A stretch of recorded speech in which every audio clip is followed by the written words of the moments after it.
My name is Michael Suarez. I'm the Executive Director of Rare Book School, and I've been privileged to serve in that capacity at RBS since the fall of 2009.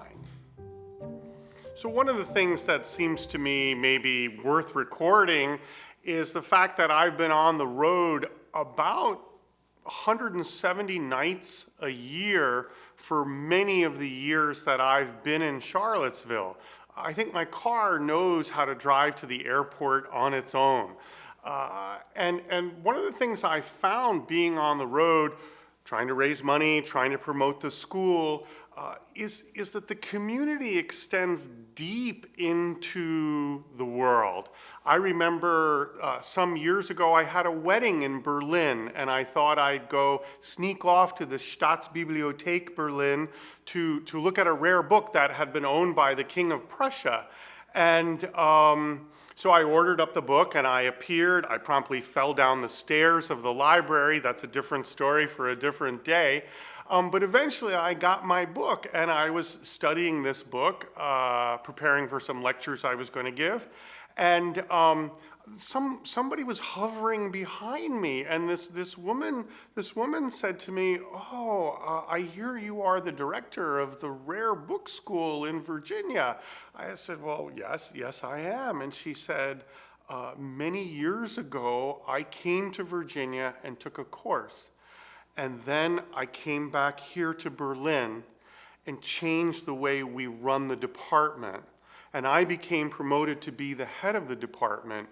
And what we do here at the State Library of Berlin is thoroughly informed by what I learned that week in Charlottesville," which was remarkable to me.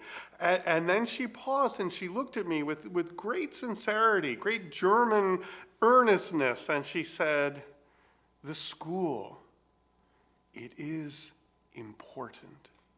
And I just, that's really stayed with me all these years, that you could be doing a wedding in Berlin and somebody could come up to you in the State Library and say, "This changed, your work, it was the work of Terry Bellinger, in fact, this changed the way we do business here. This changed the way that we care for the historical record. And by the way, this transformed my career. I made these changes and I became the head of the department." So we were helping an individual career, and we were helping the whole community of readers and curators and conservators by the way that they were now conducting their important work. I think that story is emblematic of a larger truth about Rare Book School. I'm going around the country saying, we are fostering the future champions of the historical record. We won't know if we're successful this week or next year or in 5 years.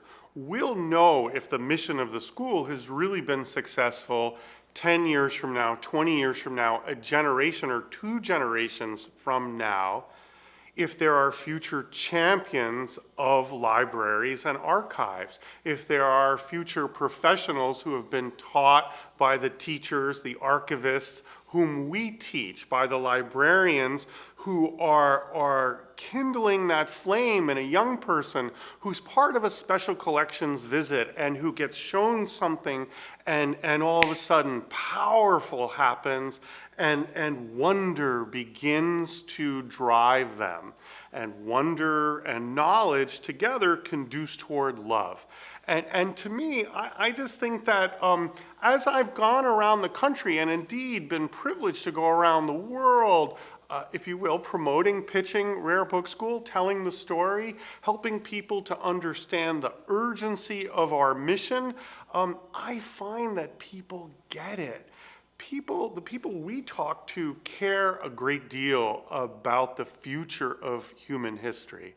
They care about the record of aspiration and achievement. And they want their grandchildren and great-grandchildren to be able to learn from the best of what has been thought and written. And that's really what Rare Book School is about. And I think that one of the things that I've been finding in my 13 years here is that there's a new urgency.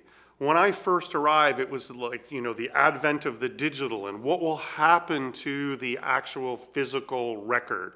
And now we know that these will coexist together, and we want them to coexist wisely and well in the curatorial practices, that are happening around the world. But I think now the big urgency, the big concern is much more about the future of the humanities. And I think that Rare Book School is actually key to the future of humanistic study. Because if we can get students into the special collections, into the library and archive, and show them the pastness of the past through originary historical records, then I think we can kindle something in them that makes them care and understand in profoundly far-reaching ways. So for me, why am I in my 13th year when I never thought I'd be here this long? Because of the community, which is so deep and rich, so helpful and committed, but also because of the urgency of the mission, that the future of humanistic study, certainly in the United States, is near allied to the future of the archive, the Special Collections Library, and how we can more successfully and powerfully communicate to students who are in high school and in college and in graduate school now the pastness of the past and how that past can become a usable past for the ways that they think about what it means to be in the world. Another thing that I wanted to talk a little bit about is friendship. I actually been trying to think about what's the essence of Rare Book School, and bibliographical instruction is certainly part of that, but it seems to me that the community that comes out of Rare Book School, the friendships that come out of Rare Book School, are in many ways what perdures over time. And so I think in my own deeply privileged experience about the three board chairs who I've worked with, Bill Bice, Alice Schreier, John Crichton, these people, they were my bosses and they've become over time my friends. That's true for a number of board members. That's true for a number of faculty. This summer, I was able to spend some time with a woman who teaches at Virginia Commonwealth University in the book program named Jamie Mahoney. She and I met in 2007 in a Rare Book School class here in Charlottesville. And we've been friends ever since. And when she came back this year, we had a little bit of a reunion and spent some time. It was really nice. So I think this idea of bibliographical or bookishly inflected friendship, these communities, not just communities of professional practice, but communities of people who care so much, and communities of people who are so dedicated in wielding their intellect and their energies for the cause of curation, to care for because one cares about. Those are powerful community connections. And I think, sure, Rare Book School is a great place for networking, but I think that actually way beyond networking, those friendships, I'll use that word, it's an overused word, but I think it's important to predicate it in this instance.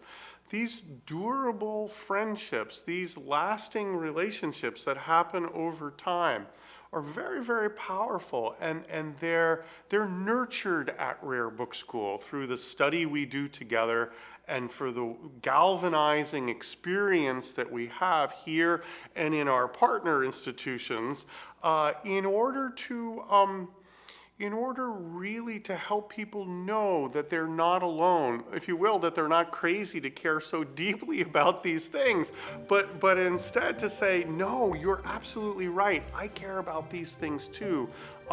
Let's together support each other in this common mission, this common cause that's so important, I believe, for the future of humanity.